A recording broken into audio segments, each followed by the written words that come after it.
I realized I just clicked live. That's absolutely beautiful. Coming to you live over YouTube. It is the Sons of Honarchy podcast with your host, Steve-O. That's at Drunk Shy Sox Fan on Twitter. We are Hot Take Tommy Less. R.I.P. The better half of the show. The better half of the show is not with us this week, but we are joined by an even better half. The one, the only, Alex Rude. That's What's at up? Rude8 on Twitter. So make sure you guys rate, subscribe, review to the Sons of Honarchy podcast. We are your favorite 4-star White Sox podcast. So happy to be back over the airwaves this week. Alex, how you doing today? Doing well. Glad the Sox survived today.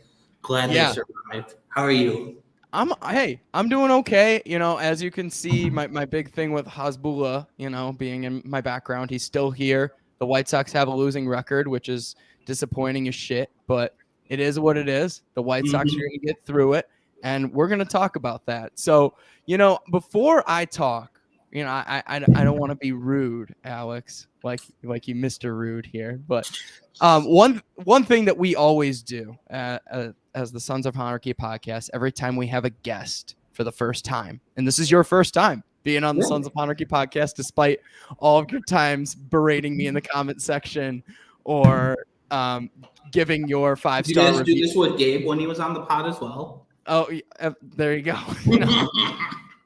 There are no upcoming shows that are scheduled with Gabe. But no, one thing that we always do is we ask people about their White Sox stories. So, Alex, I don't even know this about you yet. How did you become a Chicago White Sox baseball club fan? Well, back in the 70s, my dad decided he would rebel against my grandpa, who was a huge Cubs fan, and just decided to become a big White Sox fan to stick it to him for some reason. And then he raised my entire family to be Sox fans. And the rest is history, right? It's pretty simple as that. So I'm funny that my youngest brother did the exact same thing to him and is a Cubs fan. Oh, there you go. Well, here's the thing. And one thing that we talk about on this podcast a lot is what 2005 means to us or what it doesn't mean to us. You're even younger than Tommy and I. Not by much, but you're a little bit younger. Like a year. Yeah. What does 2005 mean to you, if it means anything at all? It was a great experience in the childhood, being like 9 years old, watching that happen. But like as time goes on, it's starting to sour just because like how much people obsessed on 05. It's starting to become like 85 Bears territory with me. 1,000%. I absolutely agree with you. We really hope this window adds another championship so we can stop fucking talking about 05.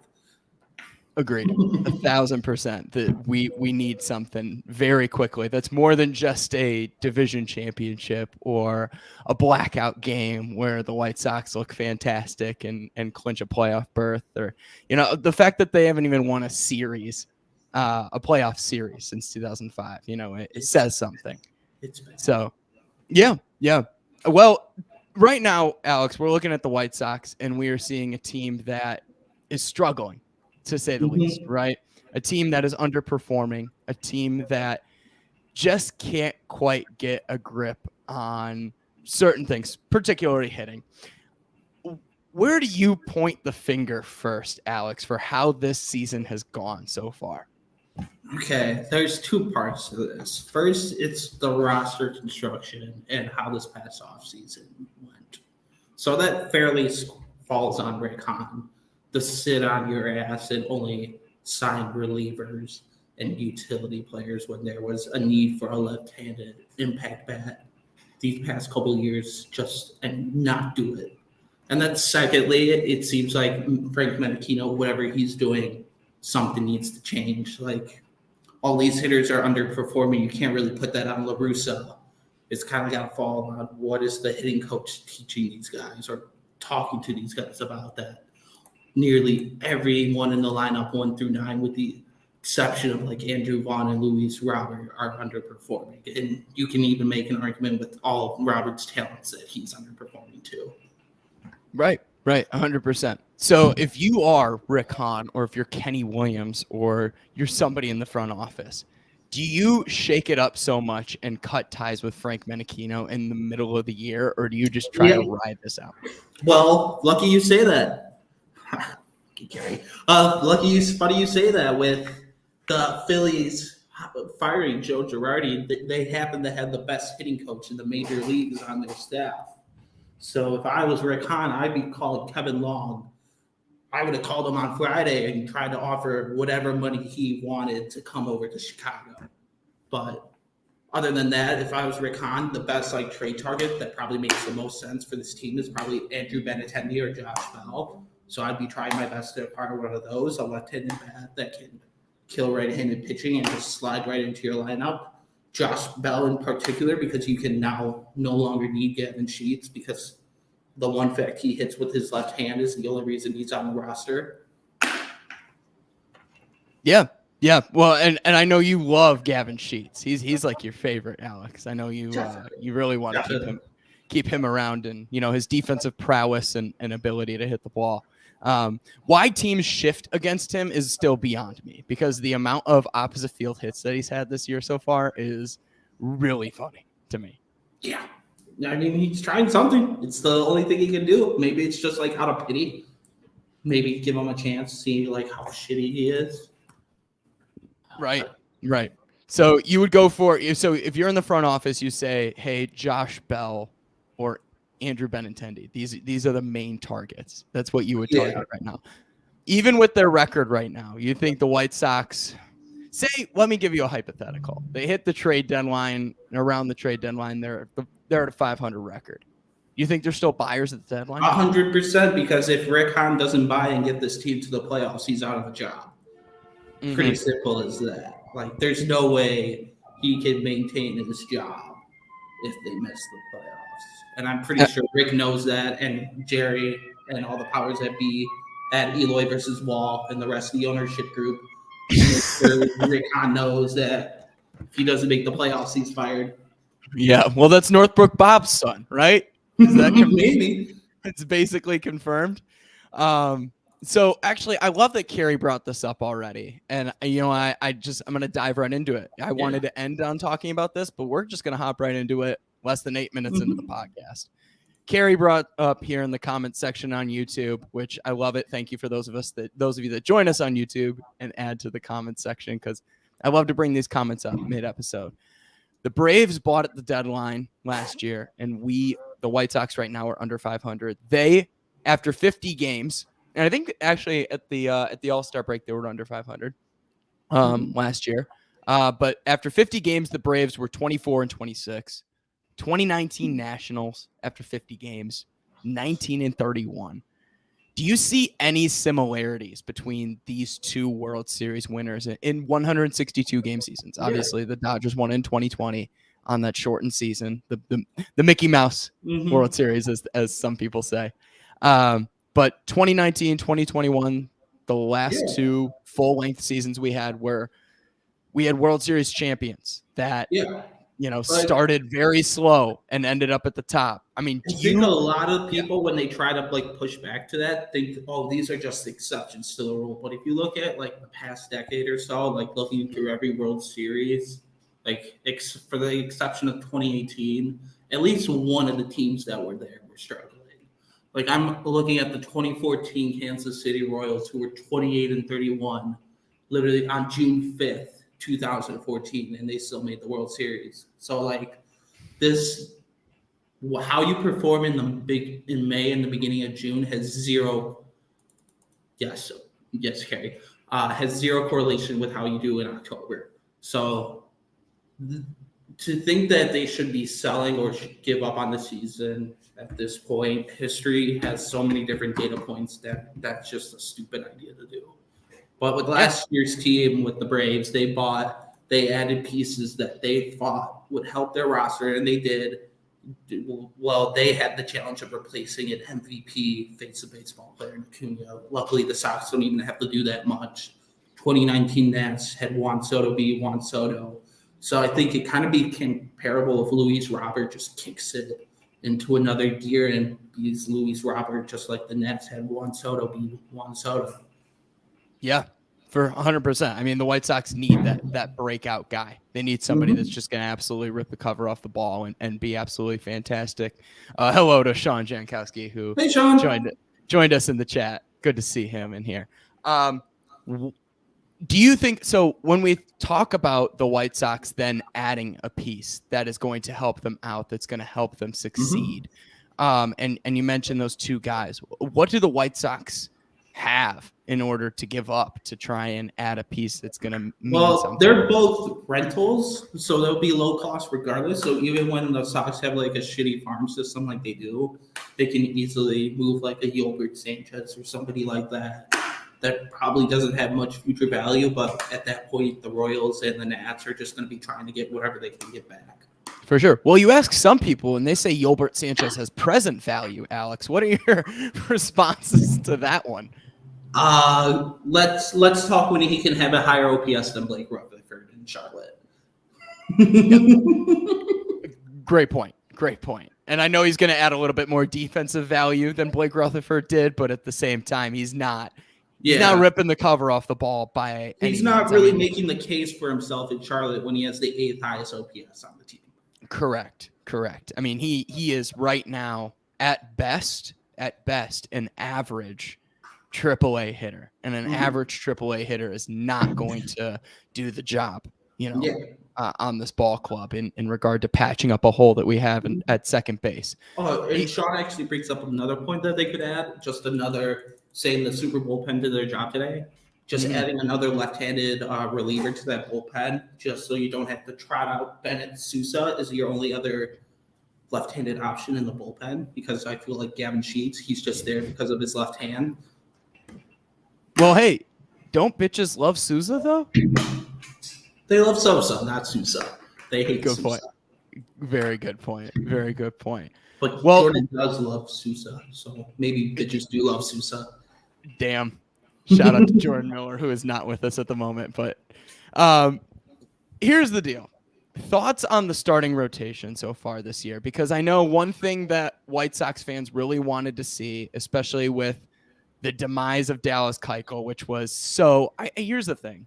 It was so inevitable. Like anybody, the writing was on the wall last year, and anybody who didn't see this coming from Dallas Keuchel was foolish, right? So you had a rotation that had an injury issue to start the year with Lance Lynn, and we were talking about, hey, they need to go add a piece right here, right now. What are your thoughts? And Sean brings this up too in the chat here that Vince Velasquez, your guy, he might be DFA'd. I actually don't think Vince is going to be DFA'd soon. Yeah. I think he could be serviceable as the long reliever in the bullpen that they don't have. Someone that can eat like 3-4 innings of a blowout, which is actually something that's pretty like useful. So I think they'll keep him and rather just like option like a Bennett Sousa, hopefully. Or we'll see, because they already moved Vince to the bullpen. So I don't think he's going to be an automatic DFA when Lynn comes back. Right. So when Lynn comes back, do you think this rotation is good enough to get through the rest of the year and, fingers crossed, knock on wood, be playoff, playoff good? The thing is, I don't think there's going to be many better alternatives available at the deadline. So you just got to stick with what you got for now, at least. My only concern is Giolito's underlying numbers are kind of scary. And I was talking with a friend of the show, Sean Anderson, about it. And it's a lot of his current underlying numbers are very similar to his 2018 numbers. So we just got to hope and pray that Lucas Giolito isn't just being very lucky and going to get hit around soon. But other than that, Cesar Kopech has been great. Cueto has been serviceable. We'll see what Lance Lynn looks like when he comes back, because that's probably going to be the determinant of whether they have it at the deadline. Because if you have 4 good starters, there's no need for another one. Absolutely. So Adam Engel has been a hot topic as of recent on the White Sox Twitter waves, Alex. A lot of people, including friend of the podcast, Herb Lawrence, is calling for Adam Engel to get more playing time. So once Eloy gets healthy, we're right on the precipice of this, how do you construct a lineup with Engel, Eloy, Pollock, Andrew Vaughn, and obviously Luis Robert? First one is easy. I love Andrew Vaughn, but his fielding is doo-doo, so just move him to the DH. And then from there, you can just look at platoon, basically Engel, because his numbers versus right-handers are not good. Even this year, he's at about like an 80 WRC plus.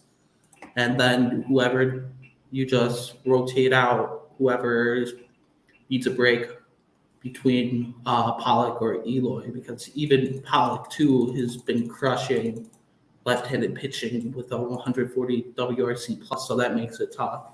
So it really, luckily, it's not my job. It's the front office and Tony's job to figure out how to like best maneuver this, because like Engel, I feel like he's definitely good in small bursts, but he'll get overexposed if he starts playing every day. No, for sure, for sure. And I feel the same way about, even though he had a great series these past 3 games, I feel the same exact way about Jake Berger. You know, Jake Berger's not a guy. That's also a very good point, Sean. The defensive replacement, just keep using him as that. Yeah, Engel is definitely that defensive replacement guy. And you know, 2 to 3 times a week as a starter, that's fine by me. And I feel the same way about Jake Berger. You know, an excellent series against Tampa Bay. He hit pretty well against Boston as well. But my big thing with Jake Berger is you start playing him. If you play him 150 games a year, you're gonna see a lot of the flaws, especially when it comes to out in the field. I mean, the dude is immobile at third. So I know normal. He did have a great series. He had a great Saturday and Sunday because good point. He went 0 for 4 on Friday and then 1 for 9 in Toronto. So entering Saturday, he was like 1 for 13. Yeah, and no. 1 for 6 in the Cubs game that everybody was like going crazy about it, like his walk-off hit, including an error that cost them the lead. Exactly. So it's nice to see him, you know, have these breakout moments and be clutch, but and clutch is kind of the way to describe him, you know, but then again, clutch is not always. It's not really a sustainable statistic. It's a lot of it is luck and chance. He's hitting 200 if you include today's game over the past week, 5 for 25. Not fantastic. Yeah. So the Jake Berger series is really limited to Saturday and Sunday this weekend. Yeah. Very so. But, you know, there have been a lot of underperforming guys and a lot of guys we expected to not be awesome, or at least I didn't expect to be awesome, at least. So Leury Garcia, Gavin Sheets, Josh Harrison, Reese McGuire.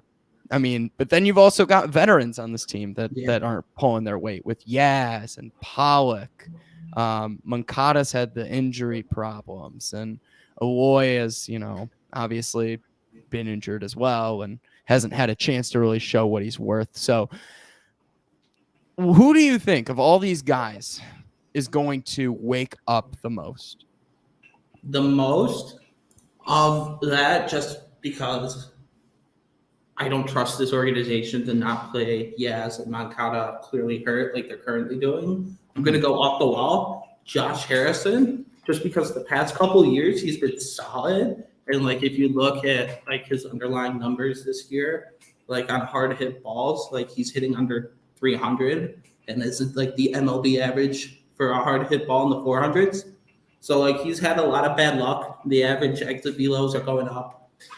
So maybe he can turn it around. Like there was a track record there the past couple of years. So I like that off the wall answer. I was not expecting that one at all.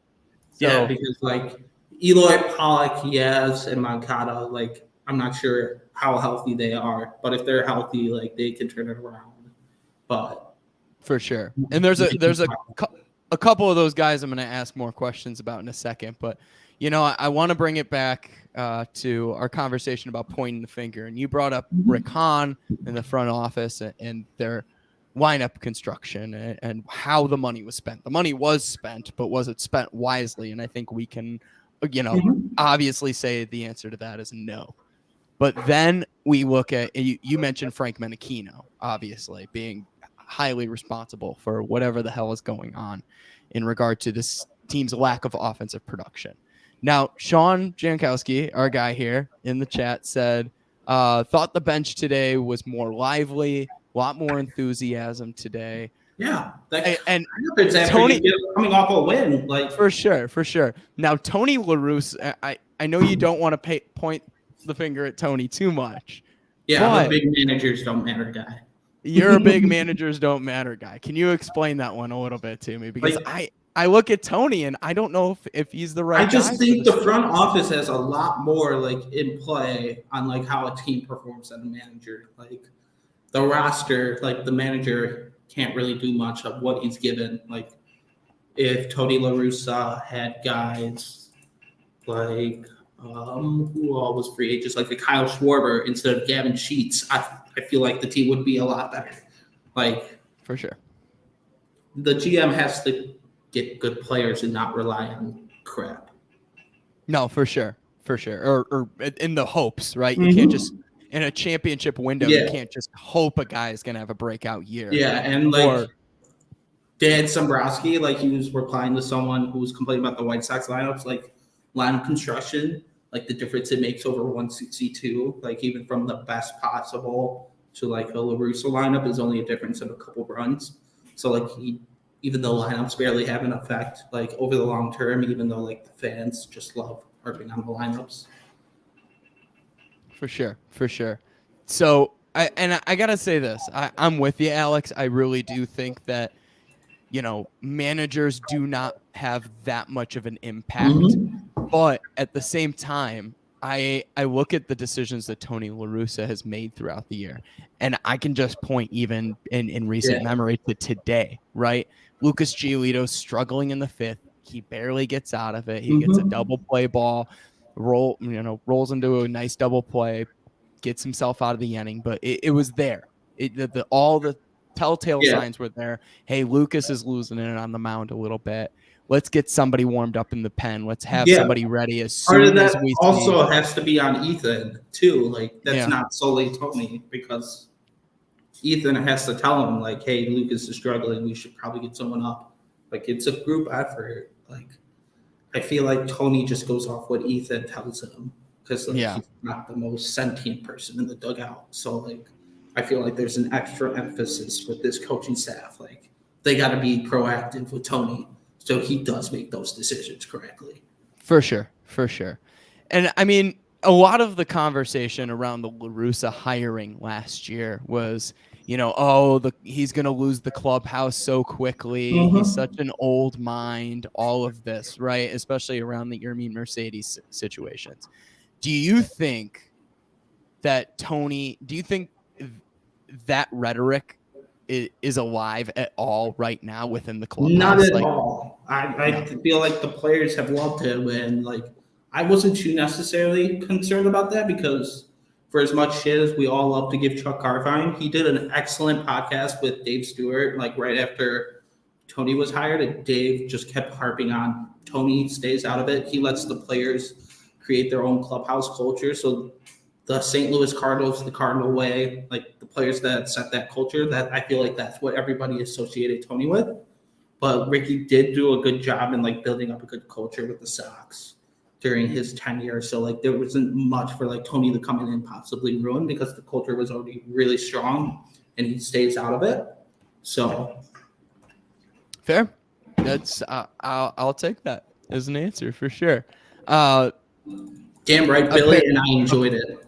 Apparently, our guy Billy Wires is saying that you possibly touched his genitalia area. Can confirm. All right. Oh, the home run chain. Should we bring the home run chain back, Alex? That's what Sean's recommending. Sure. Why not? Swag him out. Was it in Toronto? Toronto had the jacket? Toronto has the jacket. The Phillies have like a sombrero. I think I forgot which team does. They have like a cowboy hat. Forgot. Because last year the Padres ripped off the home run chain and it annoyed the hell out of me. Of course. Just, they ripped Tatis off of us, so why not, take another, thing from this struggling organization. We love you too, Billy. All right. So as I said before, we've got the Marlins have a football helmet. They have a walk-off football helmet. That is hilarious. I love seeing so that weird. yesterday. Oh, gee, they're a fun team to watch. I'm not gonna lie. The Baltimore Orioles actually are a lot of fun to watch this year. They remind me a lot of the 2019 White Sox. For sure. Absolutely. And they've got a couple of those pieces. I've mentioned this before. Literally, they could have been a really good They spot. got a big blow this weekend with Grayson Rodriguez tearing his lat and going to be out until September. Yeah, the number one pitching prospect in baseball. Right. Who's going to be a tough situation for them. I said it in the offseason. They would have been a great team to give Correa a long-term contract. They tried. Apparently, they offered him $10,350, and Correa said no. Shit. Nobody wants to be in Baltimore, I guess. Yeah. I don't blame him, even though the Twin Cities aren't much better. All right. Well, I got a few veterans that I wanted to ask you about, and a couple of them may be a sore subject, but I'm going to do it anyway. First one's Yasmani Grandal. Fans are starting to kind of freak out about Yasmani Grandal and his production, and I would say it might be rightfully so. Do you think they have the right to freak out? And if he's going to turn it around, what does he need to do? I mean, fans always have the right to freak out. That's just part of being a fan. And like it's starting to become like justified. Like his walking is down compared to last year, but it's more at his career numbers. But even this year, he's still providing value as being like a lot better on the defensive end, even though he had like an error at first base today. His framing numbers are like back to normal. He's hitting the ball hard, so it gives me some hope that he can like figure it out. But it's just confusing. Like he was so good, and what happened over the course of an offseason to make him go from like good to shit. Right. Like, usually with like age, you just see like a slower decline instead of just like falling off a cliff like he had. So it's like part of me makes me feel like he's still hurt and not healthy. And classic White Sox are just having him play through it instead of putting him on the IL. So that's just exaggerating all the problems. But we have years of data that shows that he's good. So I do have faith he'll turn it around, and Jordan Lazowski will be back to dunking on people. Absolutely. And I need that. Yeah, like still, right? Yeah. Cool. But yeah, I need that because like Yasmani Grandal, he got off to that extremely slow start last year too. People were freaking out, and I said, "All right, pump the brakes. Everything's gonna be okay. He's gonna figure it out," and he absolutely did. And like you said, I mean, I don't think it's age. He's not at that point in his career where a sudden drop off is regular. And first off, sudden drop offs are rare to begin with, but especially after the best like performance of his career, like the best span of his career the year before. Exactly. And it's one thing when you see a drop off in a career like Nelson Cruz, for example, right? You're seeing a 40, how old is he? 41 now. 41-year-old guy, right? Yaz is 34.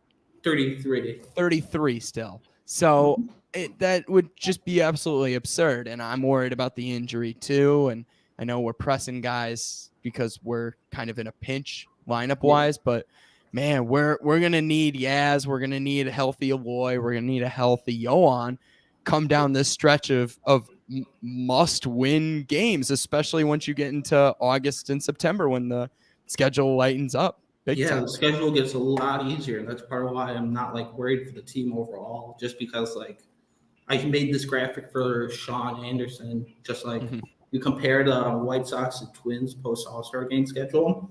The Twins had 27 games against potential playoff teams. And that was at the time teams projected to win like 89 or more games. The Sox have 7. And they have like 20 games against like Baltimore and like the dreads of the league. And that's not even counting like Detroit and Kansas City. And they have 19 of those. So like the schedule like lightens up. And if they stay within like 5 to 7 games at the All-Star break, they'll still win the division by 5 to 10 games. For sure. So let me say this. The White Sox, last time I checked, it may have changed in the last 20 hours. But when I went to bed last night at 1 a.m, the White Sox were minus 105 to win the AL Central. Yeah, the odds makers throw see the down. schedule. Like this week when the White Sox were getting swept by Toronto, the Twins blew their chance to like run it up. They lost 4-5 to Detroit. Like you can't expect like a team to like not be able to win all their games and run up the division lead against bums and just expect them to keep on this performance against all the good teams.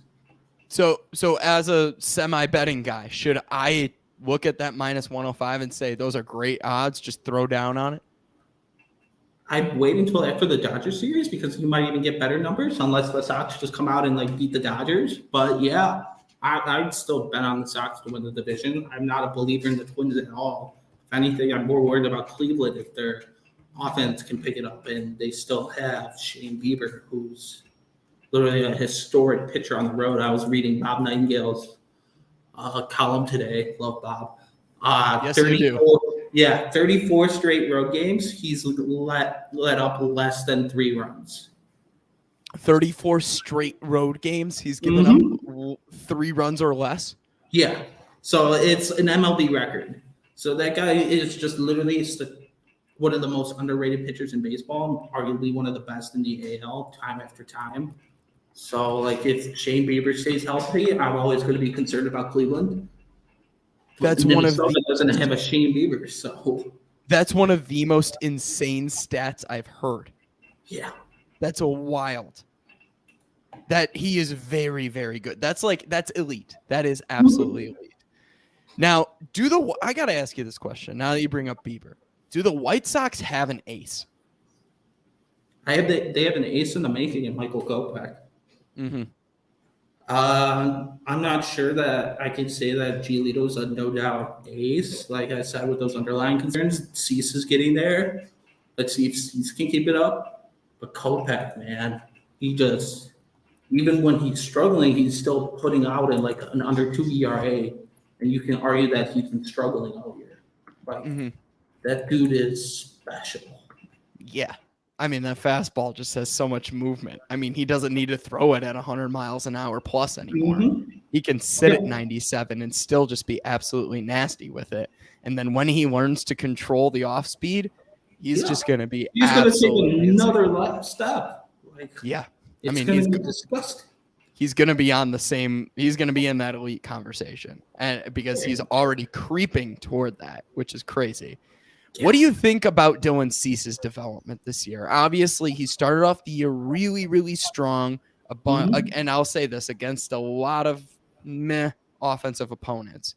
Now he goes up against the Yankees and gets shelled, right? And he's always been known as that guy to kind of give up the long ball. So with Cease, where do you see his development? I know you said that the White Sox have an ace in the making in Kopech, but not so much with Cease. Would you say that? I just think that Kopech is going to be better than Cease, but that's nothing a slight against Cease or anything. But I never even realized that about Cease, about the bombs. But he's his underlying numbers, he's just been striking dudes out left and right. So he doesn't. Even when he gets shelled, he still gives 5-6 strikeouts. So that's a lot to work with. You can control the long ball with Cease. Even that hasn't been too much of an issue this year. He's given up home runs in only 3 starts. That's great. And considering, if he's keeping the home run numbers down, even after that Yankees game where he did get shelled, that's a good thing to. He gave up 13 of his 22 earned runs in the season in 2 starts against Boston and New York. But those were the only 2 times he's faced a hot offense, which is kind of concerning. Right. Yeah, and I think that's something to realize with the White Sox too. I love that you. But he does get the Dodgers this week, and if he can shut down that lineup, all concerns gone. No worries about that. For sure, definitely alleviates some of those worries. And I love that you say that about facing hot teams, because I think that's one thing too that I think our fan base isn't realizing a lot, is that we are catching teams at the worst times. Yeah. I mean, we caught the Angels when they were hot. And right now they are so far back in the AL West. I think it's 11 straight they've lost now. So bad. That's crazy. I know like Trout is on the coldest streak of his life right now. Yeah, 0 for 26. Insane. I can't believe that number got bigger today. So we caught the Angels when they were really good at home. Mm-hmm. And we caught the Red Sox and we at split. both the best time and the worst time. So exactly. That's a loss. Right. And we had to face the Yankees at home when they had won 17 of 19. And then they won 2 and 3. Right. And then they went on the road and still had to face them when they were good. So I think that's one thing. I'm not on a scale of 1 to 10. Let me ask you this because I've asked this question to a couple other people as well already. Mm-hmm.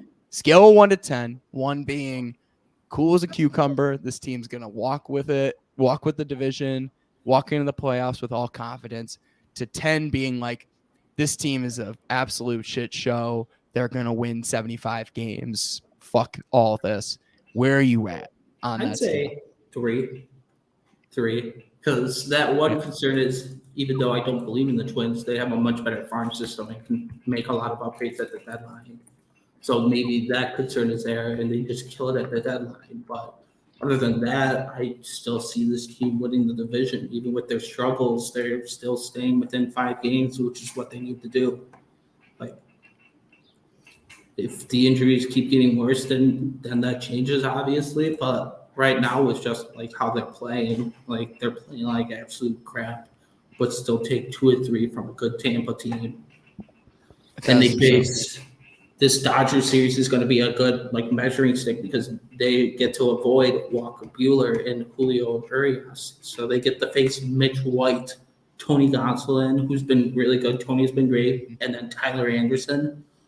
You should win the games where you're starting against who the fuck is Mitch White. Right. Yeah, I have no idea who Mitch White is. I actually wanted the White Sox to go after Tyler Anderson in the offseason, but Rick Hahn doing Rick Hahn things.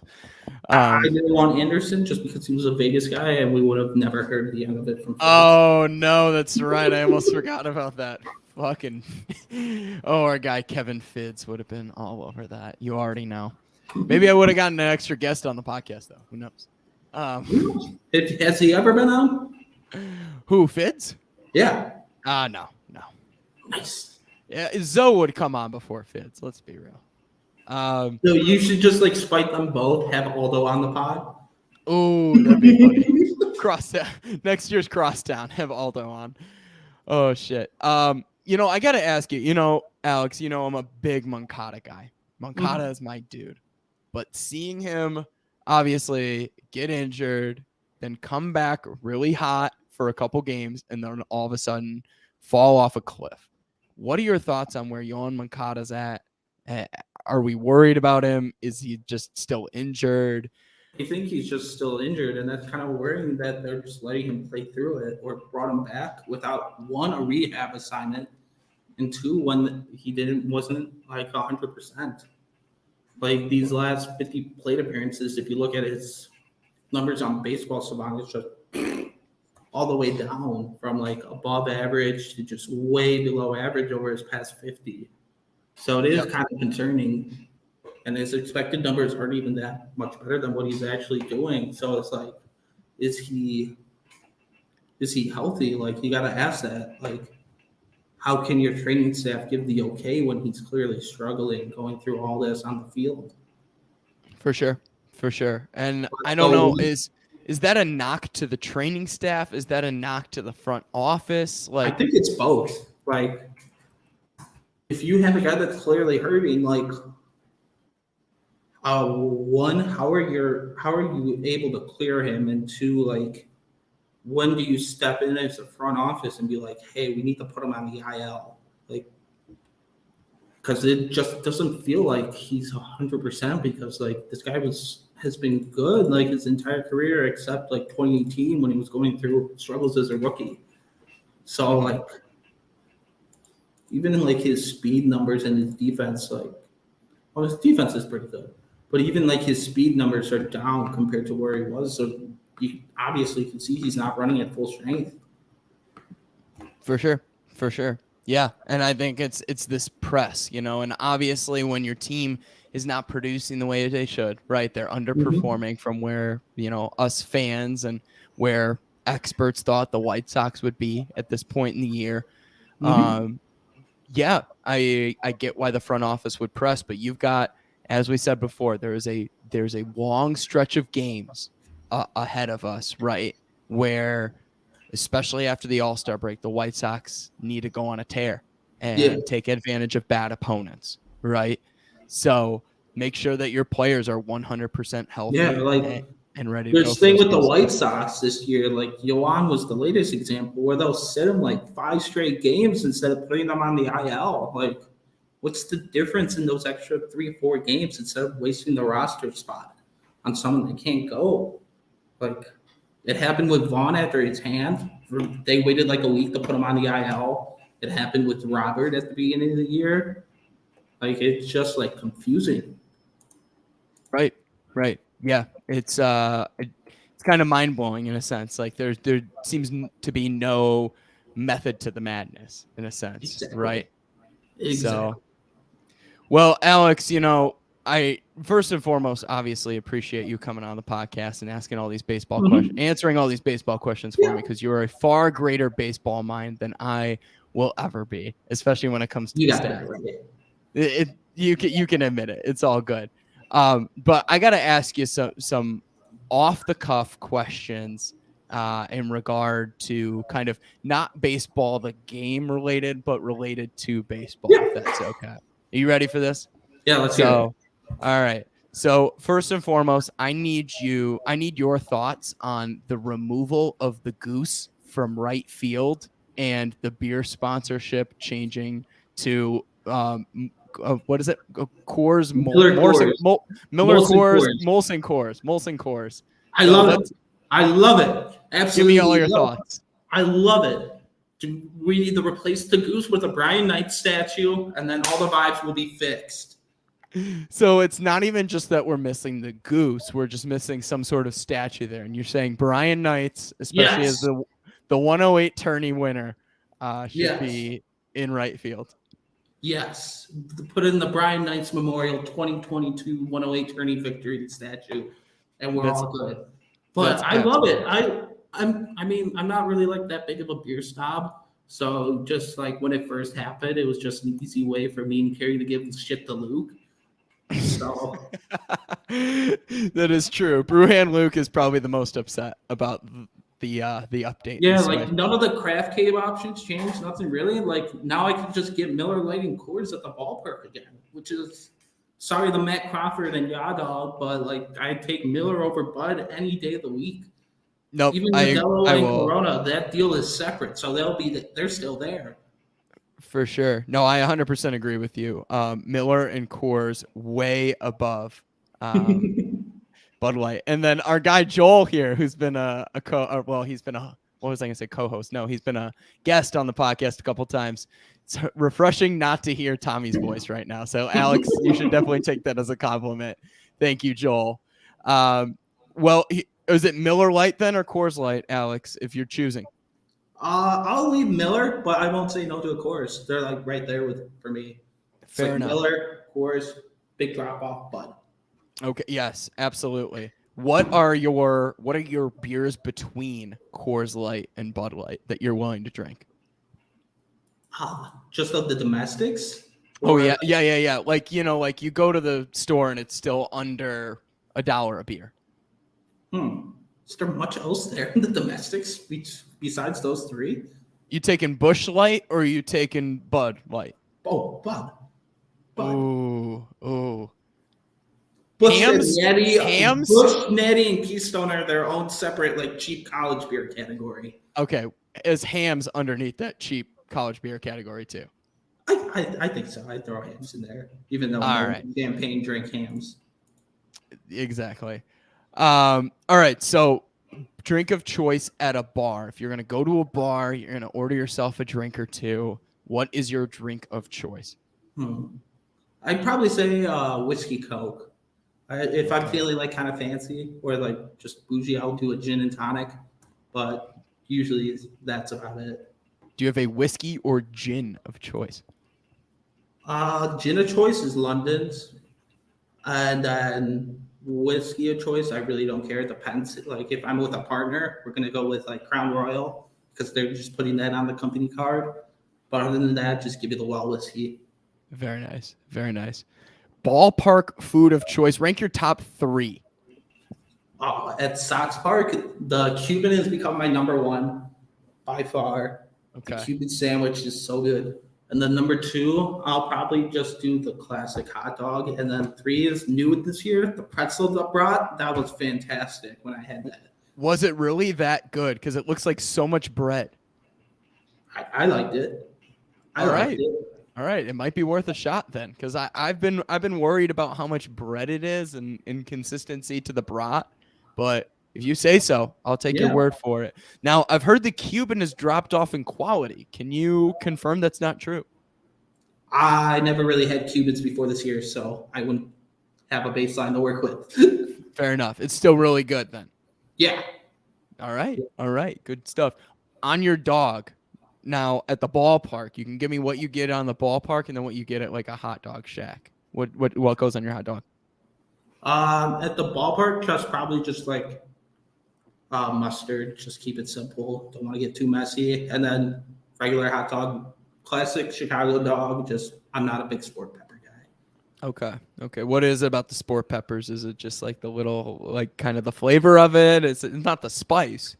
It's definitely the flavor. It's just like that and jalapenos are like the only peppers I don't really like. Fair. It does have a unique flavor. I will. It's the pickling of it, I think. Yeah. That's probably it. Especially since you mentioned jalapenos. All right. Top 3 baseball movies. Go for it. I'll do Major League, Field of Dreams, and then Angels in the Outfield. Wow. Okay. So I agree with your Major League. Why Field of Dreams, man? Like, is it this nostalgia factor of it? Is it what about Field of Dreams? Yeah, it's definitely the nostalgia factor of it. It's just like I can throw it on and not get like too like bored about it. Just I enjoy watching it. I understand. Angels in the Outfield is a sleeper, so I really do. I like that. That's a good pick. That's going to be me this year, with the flapping of the wings later in the season when we're, I don't know, still a game and a half back of Minnesota with a week of baseball left to play or something. You say that's not going to happen, though. Yeah.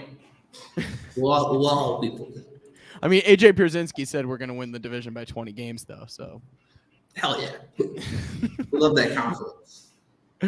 I really do too. I really do. I need that.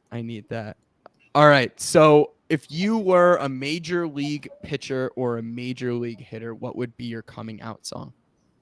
Oh, "Rude Boy" by Rihanna. I just have a last name. I gotta go with that with my last name. That's good. That's really funny. I like that a lot. Wow. Oh, that's classic. Wow. Kudos. Have you given that thought before? Yeah, I actually did because Buzz asked it like last year. I was like, oh, it definitely got to go with something off the last name. When you have a last name like mine, you definitely got to do a play off it. So, "Rude Boy" by Rihanna, easy choice.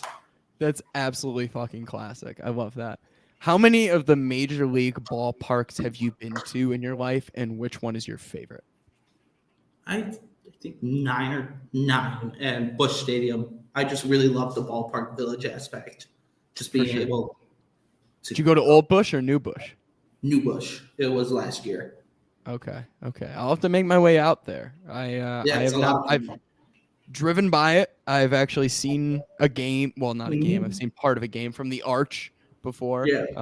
The game even was going when on. It's not like a Cardinal season, ballpark village is a lot of fun. Like I was down there for bragging rights game, the Illinois versus Mizzou game this year. It was just a lot of fun just seeing just going out and running into people from college. But I guess you not being a U of I alumni, I can't really go bragging rights and know everybody there.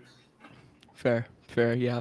Small college problems here, Division III, bragging rights for athletics, not really existent. Even though those North Park Wheaton games got a little brutal in the student section, I will say that. It was funny. I'll say that. Our chants were pretty Let's clever. hear it. So same old Wheaton, always cheating. We go to chapel because we want to. It was a big one. There was some chant that we can. That's just like an auto win for Wheaton there. Like, we love Jesus more than you. Well, I mean, that's kind of the joke when it's two private Christian colleges going up against each other. We love Jesus by choice. At least it's by choice. That probably doesn't make it any better for you, does it? No. It's just I'm just gonna roast you for it later in the chat. We used to like. I hope Billy is still in the comments. And if he heard that, you would never hear the end of that from him. I mean, come on, he already knows. Shoot, what were the biggest thing with North Park and Wheaton though was especially, I think it was my senior year when it happened. They had the professor that wore Wheaton had a professor that wore a hijab to class, and they fired her. So we berated like their soccer. Of course, their soccer players have nothing to do with it, but we just like went off during that game about that. It was not pretty. I know the athletic director actually had to come up and like tell us to calm down, which was hilarious. Oh shit. All right. Final question, Alex. And this is non-baseball related at all. How are the Illini going to do next year with their current roster construction and Kofi not making the wise move? Their roster construction is actually a lot better this year. I love Kofi to death. Like, he was great. He was the reason like why they did so well, but the team was pretty easy to scout, and like it wasn't that much of a modern basketball like lineup where you got one lead guard, 3 wings, and then a big man. This year they'll be able to do that with the additions of Matt Meyer, Terrence Shannon. So next year you run out a lineup of Sky Clark, RJ, Terrence Shannon, Matt Meyer, and Danger. That's a lot better for making a deeper NCAA tournament run than what they had last year, because their lineup went from like 6'1", 6'1", 6'3", 6'7", 7 foot to 6'3", 6'7", 6'7", 6'9", 6'10". So you no longer get defeated by size and athleticism so easily as like they did this year. Like against Houston. Yeah. Yeah, it's exactly. And Ohio State the past 2 years constantly. Yeah, also true. I'm not a diehard Illini basketball follower like you, but I do enjoy turning on the occasional Illini game and rooting for the orange and blue. So, well, Alex, before we wrap all of this up, obviously I asked you how you feel about the Illini going into next year, but how do you feel about the White Sox? Give me your prediction for the end of the year, for the rest of the year going into postseason. What do you think they're going to do? I think they're going to win the division, and they'll probably end up with the number 3 division. So they'll win a series because they have a 3-game series at home in October. So they'll win that, and from there we'll see. From the new playoff format gives them their first series win, just because they'll be facing a shitty wildcard team that's barely over 500. So baby steps, and from there it just depends on the matchup and how they're playing. Yeah, for sure. It's just a dice roll. Who would that shitty wildcard team be? It could be who? Like Minnesota, Tampa Bay, maybe could the be Angels. Like the second team in they get to choose, right? I'm pretty sure they get to choose. So they get to choose which of the 3 wild cards they want. I didn't realize they got a choice. I thought it was just like the lowest ranked. I'm pretty sure in the new playoff format, it's a choose system. So that may have been like the 14 team, but I'm pretty sure they keep it in the 12. But I'll have to check that. But regardless, you're gonna face like a shitty, like barely above 500 or below 500 team in the playoffs. So you get your first series win there, and maybe the confidence of winning one series propels them to go deeper this year. Right. I like that. I like that thought process. I fingers crossed, knock on wood, that they're gonna pull it out. So, yeah. Alex, final thoughts as we wrap this thing up. Go White Sox and ILL. INI. All right. Thank you, Alex, for joining me. Also, fuck you, Jordan, for not joining the comments. Yeah, seriously, Hey, fucking friend. Jordan, leaving us out to hang here. Come on now. I was really hoping that we would get some Jordan Miller comments and that we would be able to berate him on that. Do you know what? I totally forgot. I know we're going to go over an hour at this point, since this is a conversation starter right here. Steve Stone's mistress. What's going on there? So shout out to our friend Mansuli. I don't know if we want to expose this. We might get sued, but if you have any questions about it, our friend Mansuli at Palehost05 on Twitter, he can explain everything to you. Steve Stone may or may not have a mistress. It's still under further investigation. Maybe the White Sox Twitter Bureau of Investigations can do a deeper look at this one. Yes, we should send them at it. Absolutely. Yes. Shout out to whoever Alex just referenced. Shout out to Prof and shout out to Sammy Davis Jr., who will be leading the investigation on that, hopefully. Well, thank you so much for those of you that tuned in live. Thank you to Alex. I really appreciate you joining me on a Hot Take Tommy off week. And for those of you that are listening at home later on, thanks for tuning in. And you'll hear from me and Tommy next week. Have a good one, everybody. Bye, everybody.